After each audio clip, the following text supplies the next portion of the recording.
చరిత్రలో కొన్ని విజయాలు కేవలం యుద్ధంలో గెలవడం మాత్రమే కాదు, అవి ఒక దేశ ఆత్మ గౌరవానికి, సైనిక సత్తాకు నిలువటద్దంలా నిలుస్తాయి. అలాంటి ఒక అద్భుతమైన ఘట్టం 1971 డిసెంబర్ 16న జరిగింది. ఆ రోజు పాకిస్తాన్ మన ముందు మోకరిల్లింది. మన భారత సైన్యం సాధించిన ఆ చారిత్రాత్మక విజయం గురించి వింటే ప్రతి భారతీయుడి గుండె గర్వంతో ఉప్పొంగుతుంది. ఈ దృశ్యాలు చూస్తున్నారా? ఇది 1971 బంగ్లాదేశ్ విమోచన యుద్ధం తరువాత తీసినవి. మన భారత సైన్యం దాటికి తట్టుకోలేక పాకిస్తాన్ ఆర్మీకి చెందిన ఏకంగా 93,000 మంది సైనికులు మనకు లొంగిపోయారు. అవును, మీరు విన్నది నిజమే, 93,000 మంది. రెండవ ప్రపంచ యుద్ధం తరువాత ఇంత పెద్ద సంఖ్యలో ఒక సైన్యం లొంగిపోవడం ఇదే మొదటిసారి. ఆ రోజు ఓడిపోయిన పాకిస్తాన్ సైనికులు తలలు దించుకుని తమ ఆయుధాలను నేలపై పడేస్తున్న దృశ్యం, అది భారత సైన్య పరాక్రమానికి ఒక శాశ్వతమైన గుర్తు. అయితే విజయం తరువాత అసలైన సవాలు మొదలైంది. ఈ 93,000 మంది యుద్ధ ఖైదీలను బంగ్లాదేశ్ నుండి భారతదేశంలోని క్యాంపులకు తరలించడం ఒక అతి పెద్ద బాధ్యత.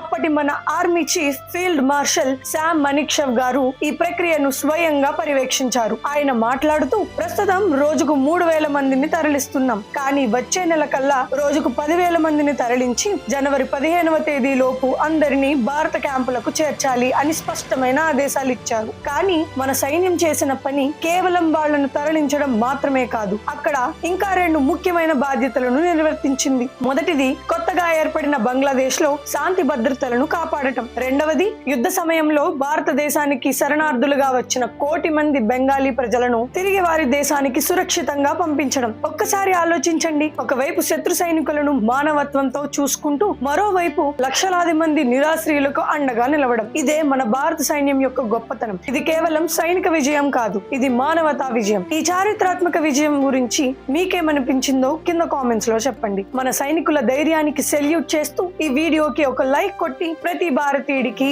షేర్ చేయండి. జై హింద్.